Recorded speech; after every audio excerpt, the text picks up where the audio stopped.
Hi fellas, if any of you guys, particularly overseas, want to have a look on Google, you'll find, obviously you'll get the same results as me. If you put in UK Grooming gang convicts, you'll be greeted by pages and pages of faces, literally hundreds and hundreds of faces, which are distinctly lacking in their paleness, shall we say.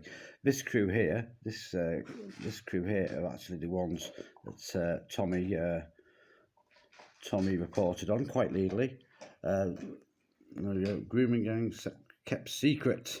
I wonder why they keep secret. The fact that over 90% belong to a certain, or have names relating them to a certain ideology. I wonder why they do that, to keep it secret. It's not in the public interest to tell the truth, obviously, as it wasn't in the public interest for Tommy to report on these guys. They were all followed a certain ideology. I believe the guy on the left there was a fake Sikh, I believe. He just put that on for the pictures, I believe. So they kept the results secret because I can tell you exactly what the results of this finding will say.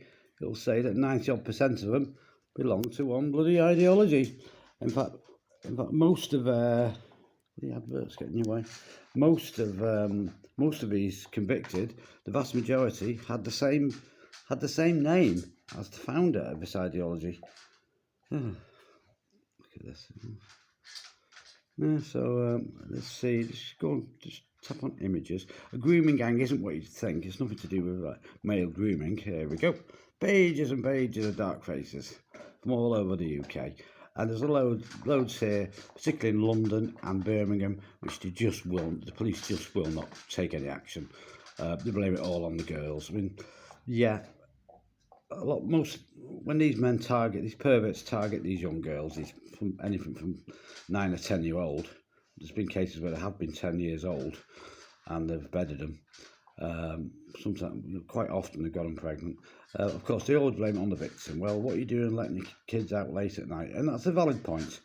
I mean, these people, this gang of this motley crew, motley ideology, do actually scorn and laugh at white English people because they don't look after what's most precious to them, the daughters, the children. And I must say I agree. It's time we went back to the more Victorian or 1960s values, where you kept an eye on your daughter, and you'd expect to, if you're seeing somebody, you'd expect to see him knocking on your door, and at least the father would know who was responsible.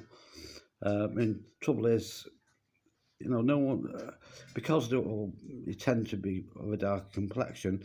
For years, 30 years, anyone that raises the finger of suspicion at these people and what they're up to was called a racist. Well, obviously, it's a plain pile of bull. If to be the white, grey, black, brown, whatever, obviously, if they've been doing terrible things to our young girls, we deserve to go to bloody jail, don't they? But as I said, there was pages and pages from all over the country, but we don't like pursuing them from London and Birmingham because the fact is, Labour Party have filled our councils. There you go, Grooming Gang Jail. That was in Oxford, I think. Oh no, it was Huddersfield. Yeah, there's a very good documentary actually called the Three Girls documentary, which was made, and that kind of showed the real horror.